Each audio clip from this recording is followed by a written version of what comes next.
Dear audience, Assalamu alaikum. A gracious welcome to you all on the second round of first inter-school English debate competition organized by Bangladesh Television Chattogram Center. For good ideas and true innovation, you need human interaction, conflict, argument, debate. Quoted by Margaret Heffernan. Yes, viewers, debate is a powerful tool for creating an innovative and logical mind. Besides, it also helps to develop the personality of people. Dear audience, today the selected motion of the debate competition is regional cooperation organizations can play the most effective role in solving the Rohingya problem. The team for the motion belongs to Cumilla Cadet College. The team against the motion belongs to Sunshine Grammar School and College, Chattogram. Speakers for the motion are Cadet Rizwan Ahmed Ayman, Cadet Fairuz Zaman Fardin, and their team leader, Cadet Ryan bin Arif Tasin. Speakers against the motion are Jihad bin Jahed, Antorah Jaman, and their team leader, Eric Jilani. The honorable adjudicators of this session are Ahmed Reza, Vice President, Bangladesh Debate Federation, Sabir Shah, Founder and CEO, Chattogram Live, and Kaji Arfat, former President, USTC Debate Club and Director of Whiz Communication. The topics on which our honorable judges are going to assign marks in constructive round are Presentation 5, Language and Pronunciation 10, Presentation of Theory and Information 15, Argumentation and Rebuttal 10. The topics on which marks will be awarded in the rebuttal round are Presentation 5, Language and Pronunciation 5, Argumentation and Rebuttal 20. Dear viewers, now we are going to introduce our honorable moderator of today's program, who will conduct the entire competition and announce the results at the end. The honorable moderator of today's debate competition is Sadat Jaman Khan, Chairman, Department of English Language and Literature, Premier University. Now, I would humbly request you, sir, to come up on the stage and take your seat.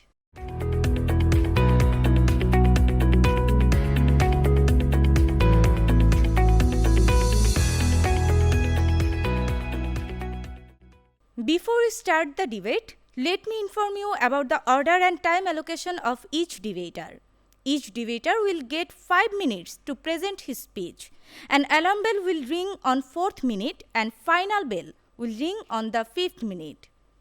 In the rebuttal round, both the team leaders will get 2 minutes each. Alarm bell will ring on 1.5 minutes and the final bell will ring on the 2nd minute. Dear viewers, you can enjoy this episode of this debate competition on our Facebook page and YouTube channel. Our Facebook page link, facebook.com/BTV Chattogram. Our YouTube channel link, www.youtube.com/@BTV Chattogram. Now I most humbly request the honorable moderator to preside over this session and start the debate. Thank you very much. It's a pleasure to be here in the first Inter-School English Debate Competition 2023, organized by Bangladesh Television Chattogram. The topic that has been chosen today is very pertinent in the global context, I believe. Today's topic is regional cooperation organizations can play the most effective role solving the Rohingya problem.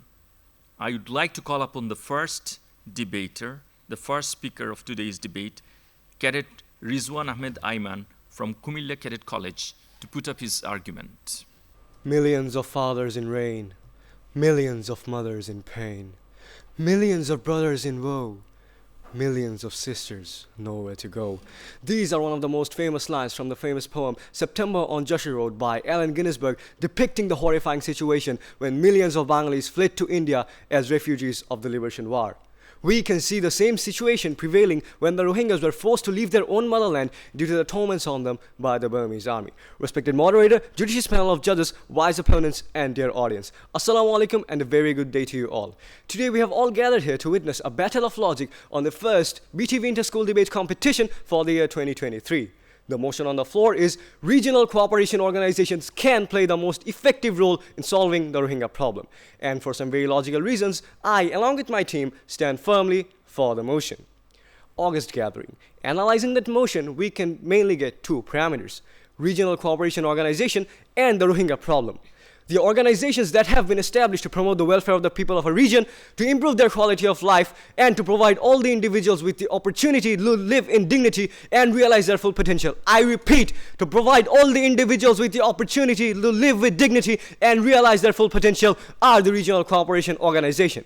And by Rohingya problem, we refer to the brutal disintegration, uplifting, and banishment of a large group of people residing in an area of 36,762 square kilometers of Myanmar through inhumane and inexpressible torture and genocide. Now, to solve the Rohingya problem, at first we must know about its history. The Rohingya problem mainly started due to the differences of social and religious aspects of the Rakhine Buddhists and the Rohingya Muslims. During the World War II in the then Burma, the Rohingyas were allied with the British and fought against the local Rakhine Buddhists in exchange of an independent Muslim state. But when the British won the war, they completely abandoned and betrayed the Rohingyas and didn't give them their desired state. As a consequence, in 1947, when the Rakhine Buddhists came to power, they treated the Rohingyas like traitors and foreigners. The Rohingyas were denied their basic human rights and were subjected to extreme discrimination and torture. Not only that, the Rohingyas were also denied their citizenship in spite of presenting their proof of residency prior to the year 1823, which was set as a must in the citizenship law of 1982. On 25th August 2017, the Myanmar army forcefully entered the Rohingya villages and used the scorched earth policy. Due to this, the Rohingyas had no other option but to flee their own motherland. Then around 700 to 800,000 Rohingyas came to Bangladesh to seek shelter. Now, Bangladesh could have denied their permission like most other countries, but no. Our Honorable Prime Minister Sheikh Hasina, the mother of humanity, didn't let that happen and accepted them in spite of the many ongoing problems that Bangladesh is already facing. Now, my wise opponents, can you imagine what would have happened to the Rohingyas if only she had denied that permission? Then we wouldn't be here discussing about the Rohingya problems, since there would have been no Rohingyas alive to discuss and debate about. Ladies and gentlemen, these Rohingyas are denied their birthright by not being able to live in their own motherland. They are denied their citizenship. They were tormented and massacred in Myanmar each and every day. And these inhumane activities are still continuing to this day. Where is the humanity in this?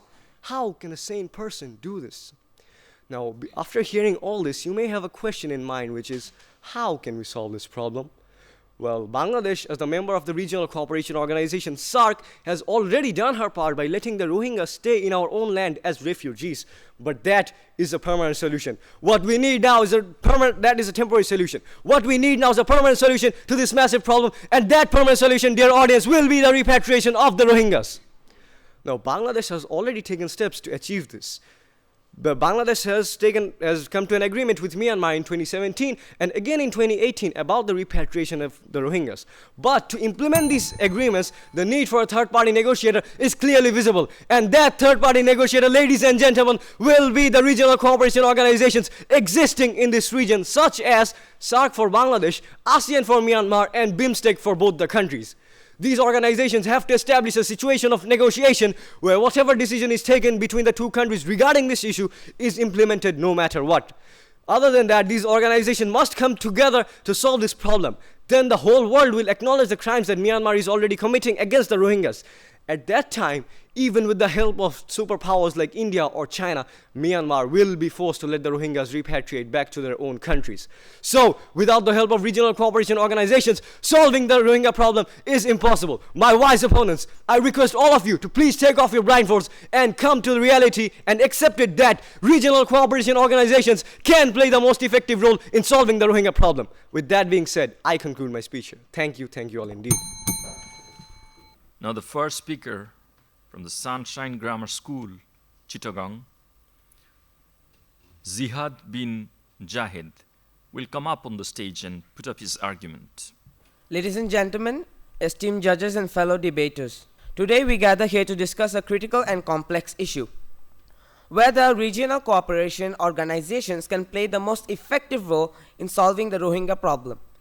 While it is a significant matter that demands thoughtful consideration, I am here to present my stance against the motion. I believe that regional organization might not be the most effective solution given the challenges that persist in healthcare, education, violence, and repatriation. Firstly, let's address the aspect of healthcare. The Rohingya problem is solely confined to the question of political and territorial boundaries. It also intricately tied to the humanitarian crisis that emerged from the displacement of these individuals. While regional cooperation organizations could potentially collaborate on healthcare initiatives, there are practical hurdles to overcome. Disparities in healthcare infrastructure, resources, and medical expertise across regions could hinder the effectiveness of such efforts. Moreover, the issue of access to healthcare for the Rohingya people extends beyond borders, often necessitating broader international cooperation.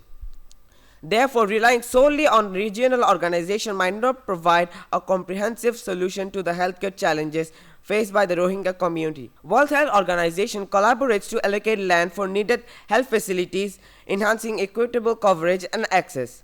A multi-sectoral vector-borne disease (VBD) working group was formed for integrated coordination and VBD outbreak, the health sector alliance with the WASH sector, focusing on acute watery, diarrhea, and AGS through a joint preparedness working group. Referral systems for gender-based violence patients were improved and community health programs group was established. The sector coordination group shares public health information and strengthens collaboration with related sectors and ISCG. Secondly, let's consider education. Education is a fundamental right and a pathway to empowerment.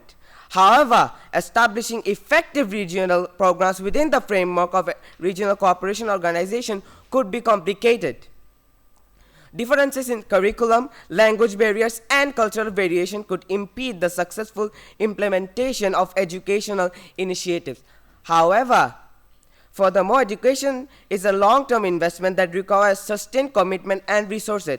It's not merely about providing classrooms and textbooks, it's about fostering an environment that supports holistic learning and development. The involvement of a wider range of international actors might be necessary to create a truly effective educational solution for the Rohingya population. The UN High Commissioner for Refugees, Filippo Grandi, went to Bangladesh and welcomed the development of projects like the Adolescent Club, that giving young people in camp skills and the sense of purpose. Currently, there are over 6,000 learning facilities in the refugee camps, which includes a learning center, a community-based learning facility, and a cross-sectoral shared learning facility. Thirdly, the issue of violence and repatriation is the most contentious aspect of the Rohingya problem. While regional organizations can facilitate diplomatic and discussion, it's important to recognize that these organizations are comprised of member states with diverse interests and priorities. This can lead to disagreements and a lack of unified actions. For example, Asia's response to the Rohingya crisis has been criticized for its perceived reluctance to address the issue forcefully due to its internal disagreements among member states. News reports instances where Asians' attempts at addressing the crisis have been met with limited success, largely due to differing perspectives on to handle this situation. This reflects the challenges inherent in relying solely on regional cooperation organizations to effective repatriation effects. Repatriation. While repatriation of Rohingya refugees to Myanmar has been a challenging process, some international organizations have been involved in facilitating discussion and negotiation between Bangladesh and Myanmar. In conclusion, while regional cooperation organizations have the potential to contribute addressing the Rohingya problem, it's important to recognize the challenges that persist in healthcare, education, violence, and repatriation. The multifaceted nature of this crisis requires a holistic approach that extends beyond the capabilities of regional organizations alone. Thank you. Now the second speaker, Cadet Mohammad Fairuzaman Fardin from Cumilla Cadet College, will come up. Upon hearing the statement of the Wise opponents, I must say that they are living in a world of fiction, where the reality is hidden underneath a thick layer of misinformation and misjudgment. That's because the Rohingya issue is being unfolded gradually and is now revealing many issues which are being ignored by the whole world, just like our Wise opponents are doing right now. Respected moderator, judicious panel judges, and August House. Assalamu alaikum and a vibrant day to you all. First inter-school BTV English debate competition for the year 2023 is going on, and as my previous speaker has already mentioned the ins and outs of the motion, let me continue the flow. Respected moderator, as my previous speaker was saying, the Rohingya problem was never an internal issue. Whether since the very day that the Rohingyas had fled from Myanmar in order to save their lives, it had turned into a regional problem. They had taken shelters in various Southeast Asian countries such as Bangladesh, India, Thailand, Malaysia, Indonesia, India, Pakistan, and so on. Regarding this issue, Mr. Brad Adams, the Executive Director of Asia Division at Human Rights Watch, said the Rohingya refugee crisis is now a regional problem, and to prevent further Rohingya subjugation, ASEAN and the other regional organizations are the ones to be concerned. So wise opponent, when we are seeing that these countries in this particular region are the ones who are bearing the burden of giving refuge to the Rohingyas, how can you say that it is not a regional problem? And if you do agree with me on the fact that it is actually a regional problem, who else other than these regional organizations can play the most effective role in solving this Rohingya problem when it is in their very own region?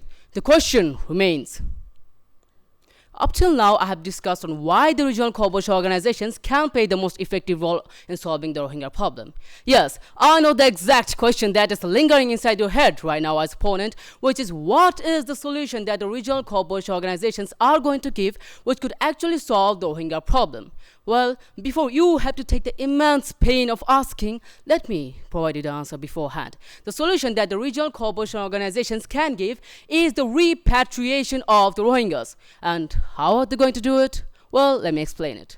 Firstly, Brooke, or Burmese Rohingya Organization UK, SARC, and ASEAN can use their diplomatic channels and mediating capacity to engage with Myanmar and create a suitable environment for the repatriation of the Rohingyas, and they can also ensure the safety, security, and rights of the Rohingyas as well. Secondly, Asian Human Rights Commission and Asia Division at Human Rights Watch can work for the basic human rights of the Rohingyas. They can ensure that the Rohingyas would not face furthermore problems regarding their citizenship. They could find the flaws in the explanation of Myanmar on why they didn't give and are still refusing to give the citizenship back to Rohingyas where they completely deserve it by their birthright. In this way, they can even case a file of human rights violation against them. Thirdly, if the mentality of Myanmar government doesn't change, even after negotiating with the major regional organizations such as SARC and ASEAN, the big guns are needed to be pulled out. XMEC, BIMSTEC, and East Asia Summit and the other regional economic organizations with which Myanmar is heavily linked with can play a major role in pressuring Myanmar economically. A two-way pressure can be put on them by stopping remittance and putting 100% sanction. Yes, you have heard me right, by putting 100% sanction on business, trade, and commerce on Myanmar. In this way, they can cut off any relationship with Myanmar diplomatically and economically, which could eventually potentially make them infrastructurally and economically crippled. So in order to not face such type of situation, the Rohingya government would now be forced to discuss about the Rohingya situation, and then they would have no other ways out but for the repatriation of the Rohingyas. So as opponent, when we are seeing that these regional organizations can play the most effective role in solving the Rohingya problem by negotiating with both Bangladesh and Myanmar, providing expertise in legal and policy matters, help Rohingyas in the repatriation process, and even gather their citizenship, how can you, in your sane man, said that the regional organizations can't play the most effective role in solving this Rohingya problem? The question remains. Respected moderator, after my discussion, a question might arise that similar types of steps can also be taken by the international organizations, right? Well, that's where a little loophole comes in. Even though the international organizations such as United Nations, WHO, FAO, and UNHCR, etc., are trying their best, they're only working to provide a temporary solution, which is to help Bangladesh keep the Rohingyas alive for now. But after 6 years had passed, we no longer need a temporary solution. Rather, a more permanent one is desperately needed, and that can only be achieved by the regional cooperation organizations. So as opponent, when After this, if you still have any doubts regarding this issue, I think you have no other way out but to relate yourself to the saying, you can wake up a person who is sleeping, not a person who is pretending to be sleeping. And now I would like to humbly request our opponents to please wash the illusion of your eyes and see the naked truth lying in front of you and accept that the regional cooperation organizations can play the most effective role in solving this Rohingya problem. And with this, I would like to conclude my speech here. Thank you all. Now I would like to ask Antara Zaman from Sunshine Grammar School and College, Chattogram, to put up her arguments for the motion. According to the for the motion, first speaker said that Rohingyas have been getting attacked, but Rohingyas aren't entirely innocents. ARSA is an insurgent group attacking Myanmar. Rohingyas also have a history of terrorist attack against Myanmar, causing the current conflict in Myanmar. ASEAN SAARC have not shown much help. They have been unable to hold Myanmar accountable as it lacks actual papers. Firstly, I would like to thank Honorable Moderator for giving me the floor today. Honorable Moderator, today I stand before you to address against the motion that regional cooperation organizations are an effective role in solving the Rohingya problem. While the proponents of this motion may argue that regional cooperation organizations are making strides, it is crucial to recognize that the Rohingya crisis demands a global response. The real effectiveness lies with international organizations such as the United Nations, UNHCR, and UNICEF, which have been demonstrated their commitment to alleviating the suffering of Rohingya refugees. I am Antara Zaman, standing here against the motion, and I would like to start my debate by saying that three main stand according to my first speaker: the educational barriers, healthcare issues, and last but not the least, violence and repatriation issues. Firstly, let's pay our attention to the healthcare issues that Rohingyas are facing. Although there is regional cooperation organizations, but health conditions in the refugee camps is becoming worse day by day. The healthcare crisis faced by the Rohingya refugees underscores the limitations of regional cooperation organizations. Honorable Moderator, if I have your kind attention, here we can analyze a research article in The Lancet highlights the inadequate healthcare services provided by regional cooperation organizations. In contrast, the UN and its affiliated agencies such as the UNHCR have consistently provided essential medical services, vaccinations, and support from reproductive health to Rohingya refugees. Their actions demonstrate a more effective approach to addressing healthcare crisis. If we talk about the educational barriers of the Rohingya children, we can see that they are facing significant educational challenges, including access due to inadequate infrastructure, language barriers causing dropouts, educational disruption from displacement, shortage of qualified teachers, gender-based disparities, and financial barriers. In this case, regional cooperation organizations did not take any substantial steps to provide quality education, leaving Rohingya children deprived of a chance to build a better future. Regional cooperation organizations like ASEAN and SAARC have fallen apart in addressing the pressing educational needs of Rohingya refugees. Honorable Moderator, if I can seek your kind attention, here we can analyze that a report from Human Rights Watch HRW reveals that Rohingya children lack access to quality education in regional cooperation organizations, where they are supposed to help them, but unfortunately they are not helping them. On the contrary, the UN and its branches have actively worked towards ensuring education for Rohingya refugees. UNICEF's efforts in establishing temporary learning centers, and in 2019, around 3,200 learning centers were preparational, and 70% of them were supported by UNICEF. Lastly, let's discuss about the violence and repatriation issue. The Rohingya have been subjected to unimaginable violence and persecution, yet regional cooperation organizations have not shown the ability to prevent such atrocities. Their inability to address the root causes of violence and bring the perpetrators within the rule of law is a clear indication of their limited impact. This issue cannot be overlooked. RCOs like ASEAN and SAARC have struggled to establish concrete mechanisms for preventing and addressing violence. Conversely, the UN has played a pivotal role in documenting human rights abuses and advocating for justice. The establishment of the independent investigative mechanism for Myanmar further demonstrates the UN's commitment to holding perpetrators accountable. In short, I remain unconvinced by the progress claimed by the regional cooperation organizations. The education, health, and safety of the Rohingya people are still compromised. Their actions thus far do not demonstrate a strong commitment to resolving these issues effectively. The assertion that RCOs are playing an effective role in solving the Rohingya problem is unattainable when we are considered there's substantial evidence that points to the contrary.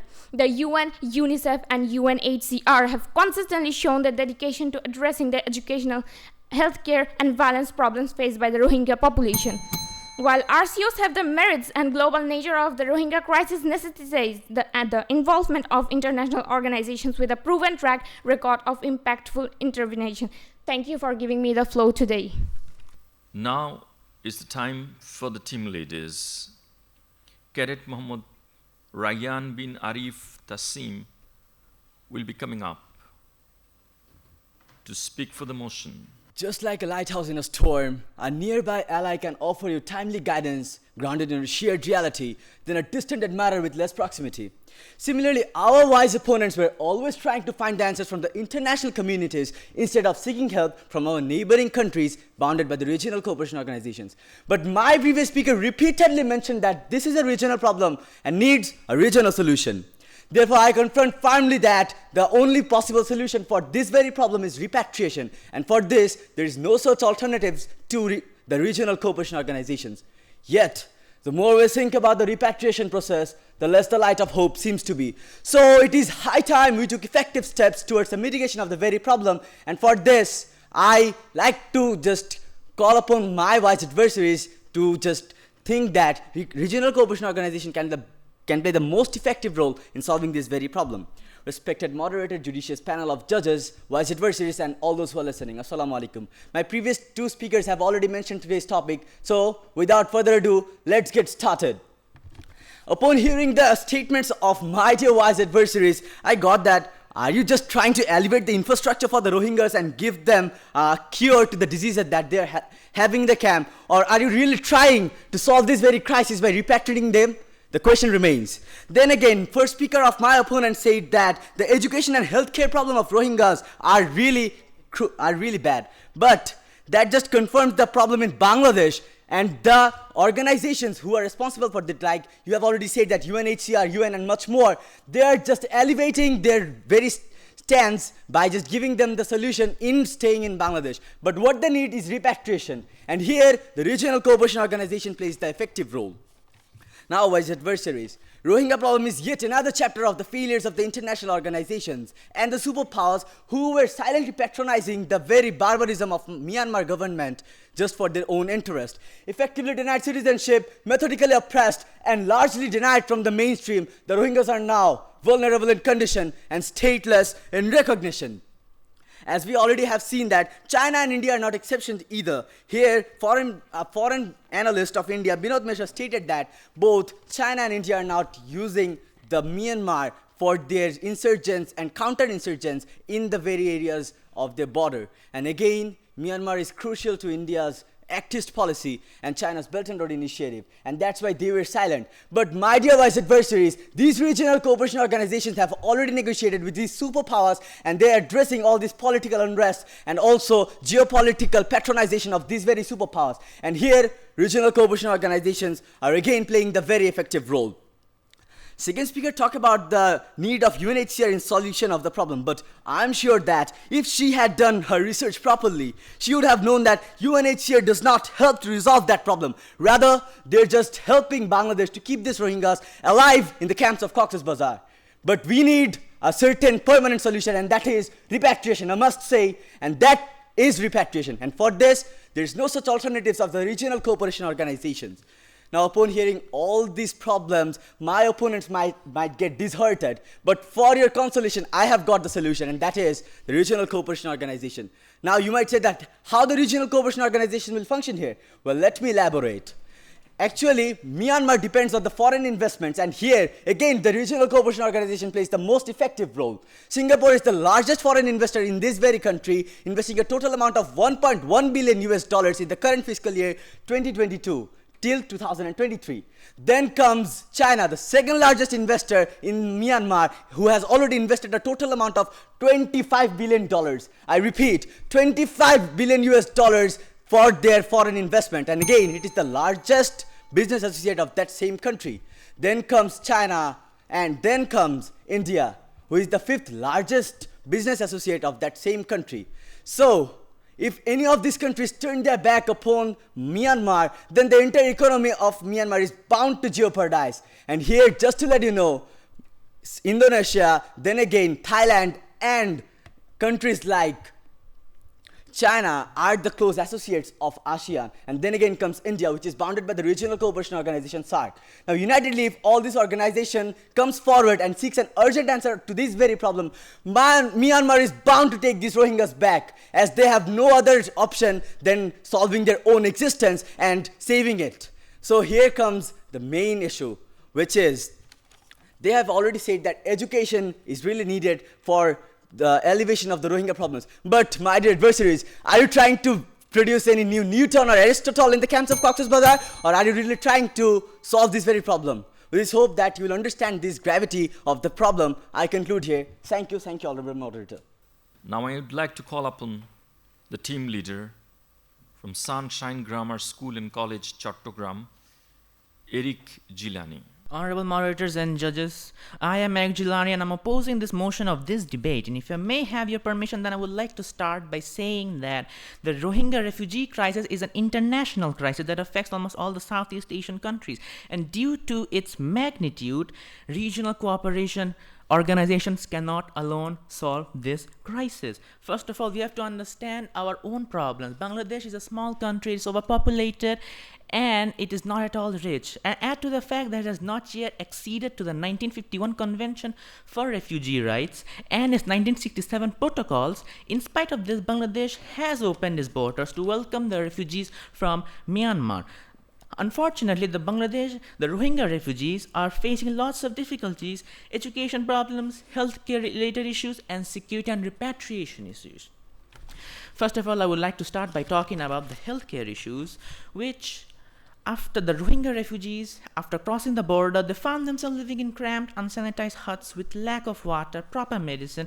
This leaves them vulnerable to diseases like diarrhea and COVID. This puts us all at risk. Therefore, the Bangladesh government has partnered with the UNHCR, the United Nations High Commissioners for Refugees, and international companies for help, including Novartis and the Swiss Red Cross, to open primary health centers in areas including the Ukiah Upazila, where in 2022, Ukiah Specialized Hospital was founded, caring for thousands and giving them life-saving operations, medicines, and most importantly, vaccinations.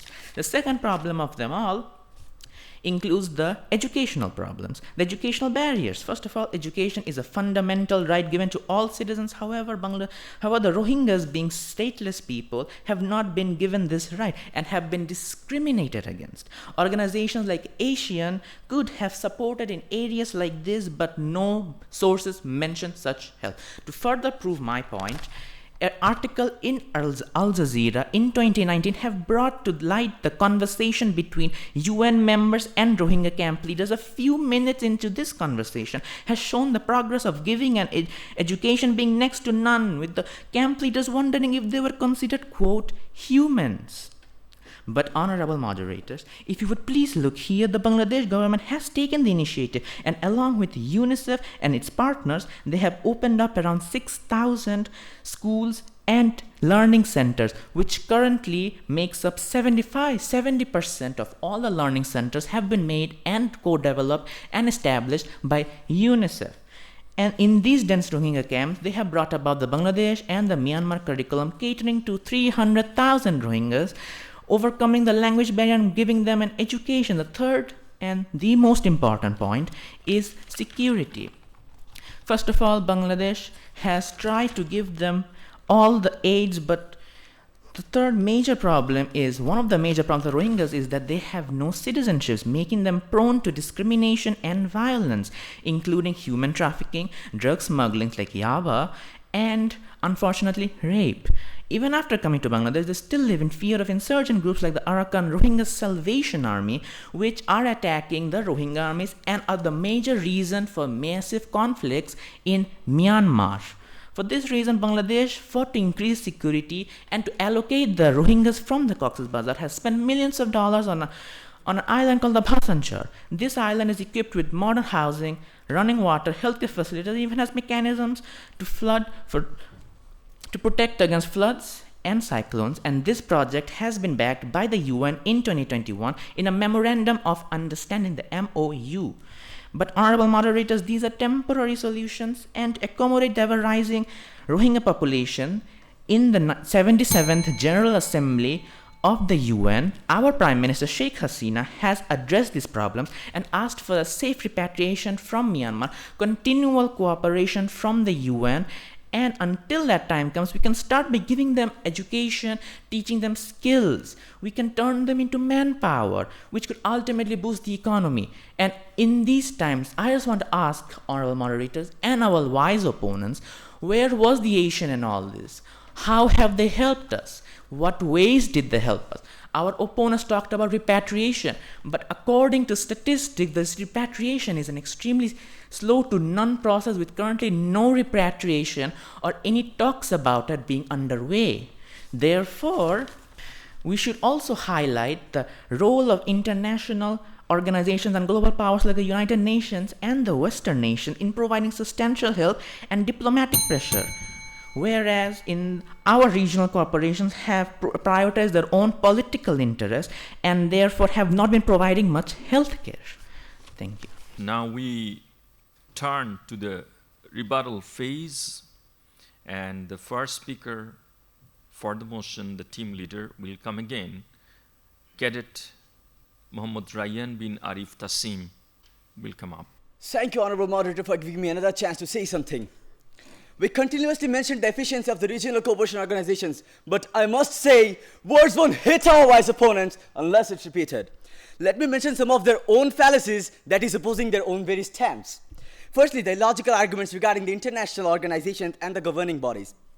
In various reports, it was clear that international organizations have tried their every spell to counter this very problem, but yet they were all but failures. I must say they were failures. And then again comes that the very issue that already 6 years have passed with your own international organizations, and yet what we are seeing, no certain advancement of this very condition.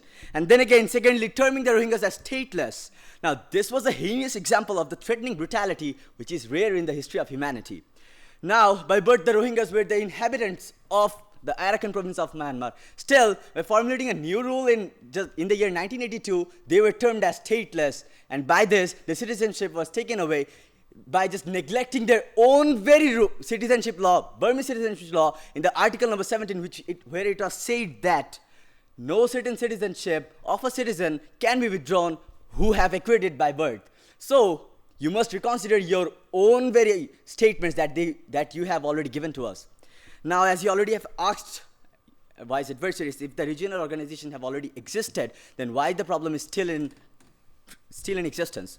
Grasp the seriousness of the very issue, wise adversaries. Bangladesh has already proved all your mere allegations wrong by stepping up with the very initial step of giving shelter to the Rohingyas, which is the greatest example of the success of the regional cooperation organization by means of the organizations. And most of the city steps of the regional cooperation organizations were successful as they could improvise diplomatic and religious pressure over Myanmar.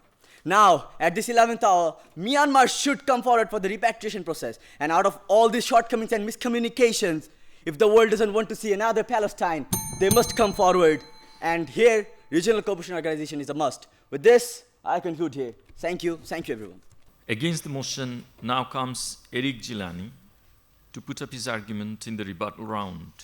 Our wise opponents have said that the United Nations and all the international organizations have not done much things to actually help with the repatriation issues. But I would just like to point out one thing.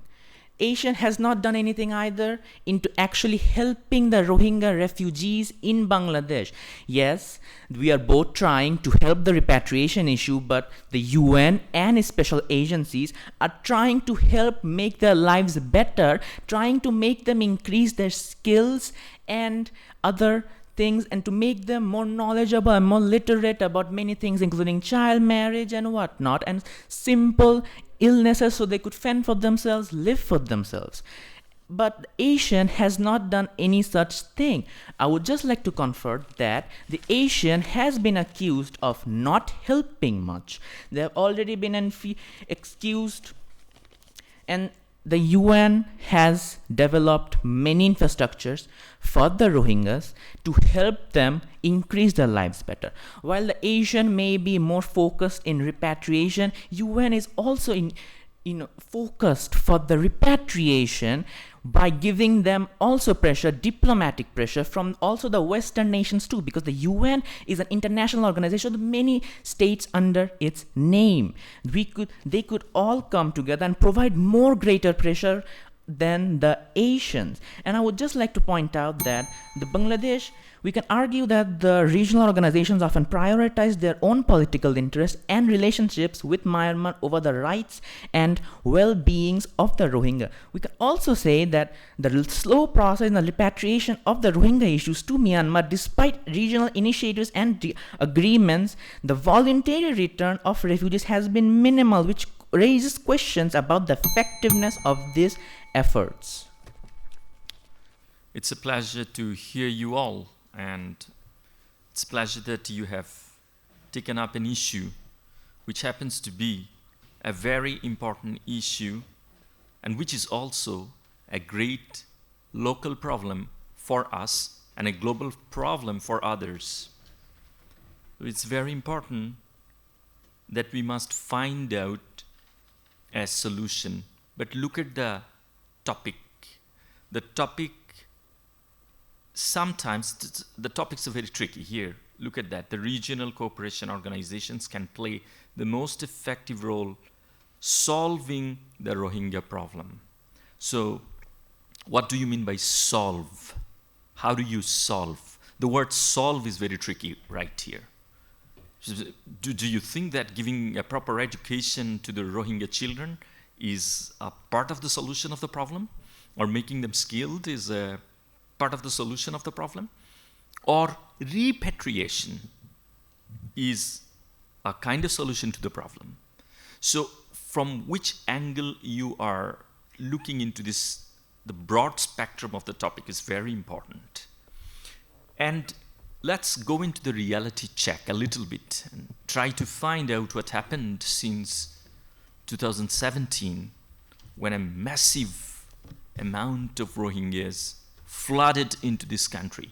And we really didn't have any way out, because we cannot let the humanity die by seeing them being beaten by the army and other perpetrators. So that's a very important issue.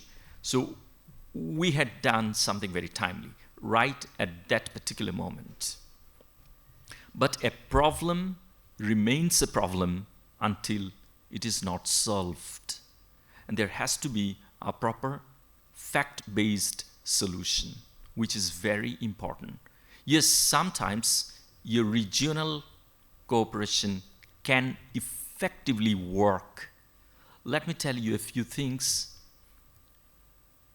Right after, when we were talking about the Rohingya repatriation, and when United Nations was thinking about the sanction,